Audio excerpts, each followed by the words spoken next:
March 2020, a Tuesday morning.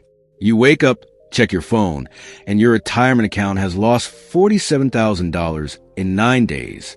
Not from bad decisions, not from risky bets, just from waking up and existing as an investor during a pandemic nobody saw coming.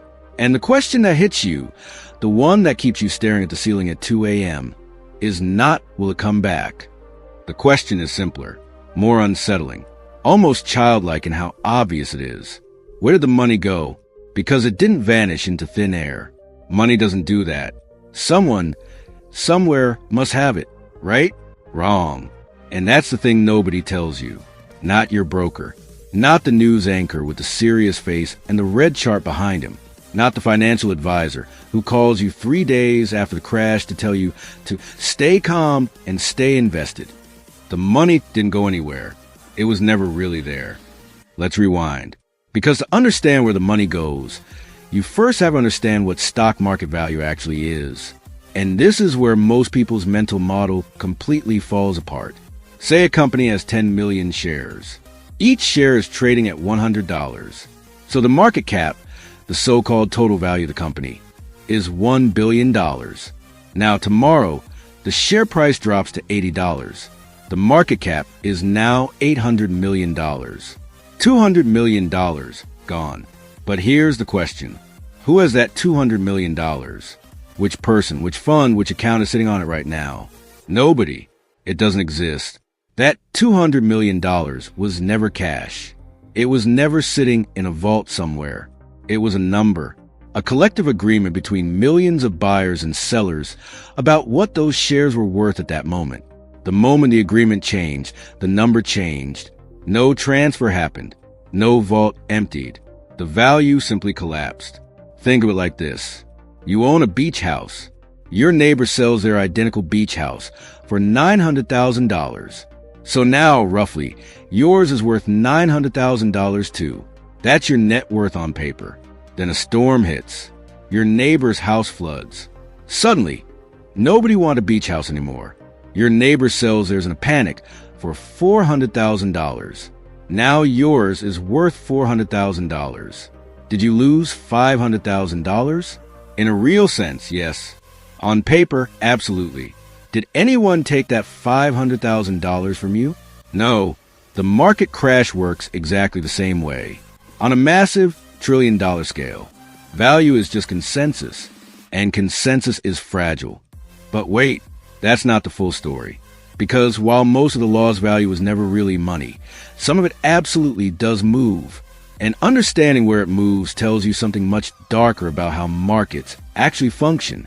When a market crashes, there are always two sides to every trade. For every panicked seller dumping their shares at a loss, there's a buyer on the other side of that transaction, and that buyer is purchasing those same shares at a massive discount. This is where the money that does exist actually moves.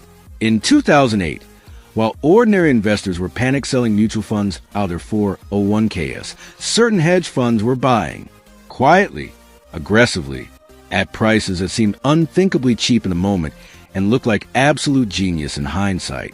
John Paulson, a hedge fund manager, made $15 billion in 2007 betting against the housing market, not by creating wealth, by correctly predicting where existing wealth would flow. This is the uncomfortable arithmetic of a crash. When fear turns sellers into price takers, it turns patient buyers into generational wealth accumulators. The money doesn't disappear. It just moves upward. Now, let's get into the mechanism. Because the cascade that happens during a real crash is not just people selling stocks. It's a sequence, and each step in the sequence makes the next step worse. It starts with margin calls. A lot of investors, particularly large ones, don't just invest their own cash. They borrow money from their brokers to buy more. This is called buying on margin. If the value of your portfolio holds up, the leverage amplifies your gains. If it drops, the broker calls you and says, "Pay us back now." So you sell, not because you want to, because you have to. That selling drives prices down further, which triggers more margin calls, which triggers more foreselling. A mechanical downward spiral that has almost nothing to do with the actual value of the underlying companies. This happened in 1929. It happened in 2008. It happened in March 2020. The companies themselves didn't change overnight. Coca-Cola still sold soda. Johnson & Johnson still made pharmaceuticals. Amazon was still delivering packages. The businesses were fine. The financial architecture built on top of them wasn't. Then there's derivatives. The financial instruments that exist in a shadow economy most people don't even know is there. For every dollar of actual stock in the market, there are instruments, options, futures, credit default swaps built on top of that dollar. Bets on bets. Insurance on insurance. A financial layer cake stacked so high that when the bottom layer gets pulled out, everything above it comes down at once. In 2008, the derivatives market was estimated at over $600 trillion. The entire global GDP at the time was around $65 trillion. Read that again. The bets placed on the global economy were nearly 10 times larger than the actual global economy. So when mortgages started defaulting in suburban Ohio and Las Vegas in Florida, the losses didn't stay there. They detonated through a web of interconnected financial instruments that nobody fully understood, including the people who created them. The money that got wiped out in 2008 was largely money that had been conjured mathematically. It was leverage. It was promises. It was confidence. And when the confidence cracked, the whole structure revealed itself for what it was. Here's the irony that nobody likes to talk about. During the peak of a bull market, when everyone is feeling rich, when headlines are celebrating record highs, when your taxi driver is giving you stock tips, most of that wealth is theoretical. It's paper gains, numbers on screens, and yet people make real-life decisions based on it. They take out loans. They buy bigger houses. They fund retirements. They feel genuinely wealthier. Then the crash comes. The theoretical wealth evaporates. But the loans are still real. The mortgages are still real. The decisions made on the basis of paper wealth, completely, painfully, irreversibly real. This is what economists call the wealth effect. When asset prices go up, people feel rich and spend more. When asset prices fall, people feel poor and spend less. That shift in consumer behavior then ripples into the actual economy. Companies see lower revenue. They cut jobs. People earn less. They spend less, which means companies cut more jobs. The crash didn't just destroy paper wealth.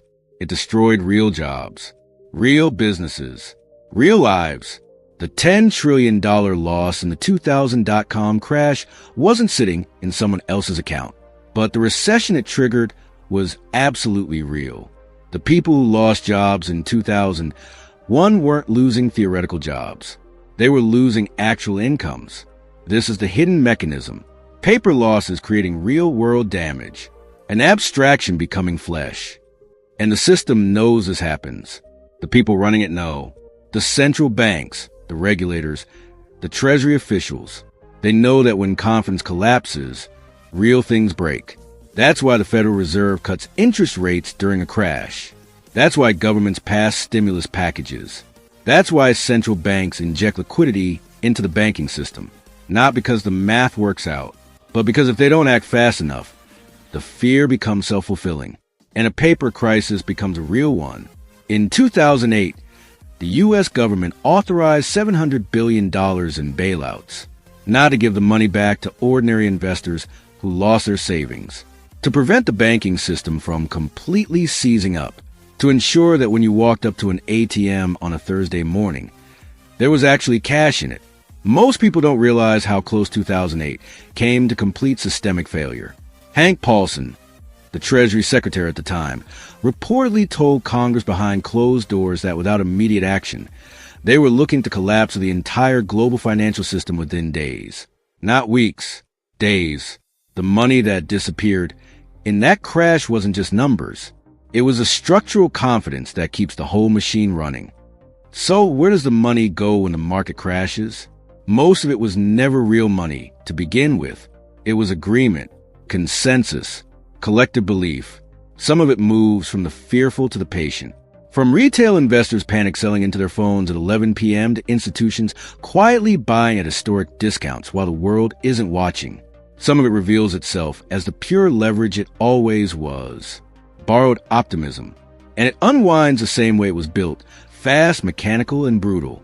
And some of it disappears into the gap between paper wealth and real-world consequences, the psychological damage, the behavioral shift, the job losses and business closures that follow when an abstraction becomes a lived experience for millions of people who never bought a single share. The market doesn't destroy money the way a fire destroys a building. It destroys the agreement that the money existed at all. And here's what nobody has a clean answer for.